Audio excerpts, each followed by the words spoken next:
This is my sinigang for tonight. This is beef. And, ayan, nilagay ko na yung sinigang na pang ingredients na sinigang at nilagyan ko siya ng tomatoes, onion, and ginger. At maraming black pepper kasi mas gusto ko maraming black pepper. And then, ito na naman yung gulay kong cabbage. And then, meron akong spring onion. And this one is pepper to kaso sobrang anghang kaya last ko na to siya ilalagay.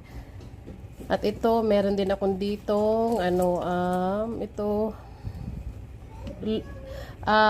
ano to? Pag sa Pilipinas, nakalimutan ko. Long green beans, ayan siya, and then